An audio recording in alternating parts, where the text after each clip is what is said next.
Hello കൂട്ടുകാരെ, എല്ലാവർക്കും സ്വാഗതം. കുറേ ദിവസമായി ഞാൻ ഇല്ലായിരുന്നു, ഇവിടെ ഒരു യാത്രയിലായിരുന്നേ. അത്യാവശ്യമായിട്ടൊരു യാത്ര വന്നു 2-3 ദിവസത്തേക്ക്. ഞാൻ പെട്ടെന്ന് അതുകൊണ്ട് കുക്കിംഗ് വീഡിയോസ് ഒന്നും ഇടാൻ പറ്റിയില്ല. യാത്ര കഴിഞ്ഞപ്പോൾ ചെറിയൊരു ജലദോഷമൊക്കെ പിടിച്ചു.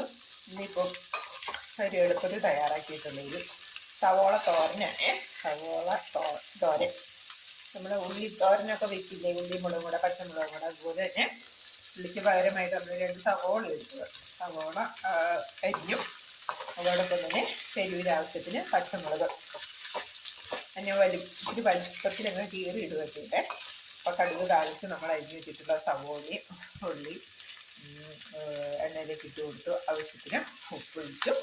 ലേശം ഉപ്പ് മതി, പെട്ടെന്ന് ഉപ്പ് ചെയ്തു. സവോളയ്ക്ക് ഉപ്പിക്കൊക്കെ വളരെ പെട്ടെന്ന് ഉപ്പ് ചെയ്തു. അതുപോലെ 2 മിനിറ്റോട് തയ്യാറാക്കി കിട്ടും. സവോളയ്ക്ക് ഒരു വേവില്ല, അതൊന്ന് എണ്ണയിലൊന്ന് വാടി വരുമ്പോഴത്തേക്ക് നമുക്ക് വെന്ത് കഴിഞ്ഞു. പിന്നെ ആവശ്യത്തിന് തേങ്ങ കൂടെ ചേർത്തിട്ട് കഴിഞ്ഞാൽ നമുക്ക് എളുപ്പത്തിൽ ഒരു തോരൻ കറി, അത് പിന്നെ എന്തെങ്കിലും ഒരു കറിയും ഒരു മീൻ വറുത്തതും ഒക്കെ ഉണ്ടെങ്കിലുണ്ടല്ലോ നമ്മുടെ ഉച്ചയൂണ് നല്ല ലാവിഷായി സുഭിക്ഷമായി. അപ്പം നമ്മുടെ സവോള തോരൻ റെഡിയായിട്ടുണ്ട്. Okay, thank you.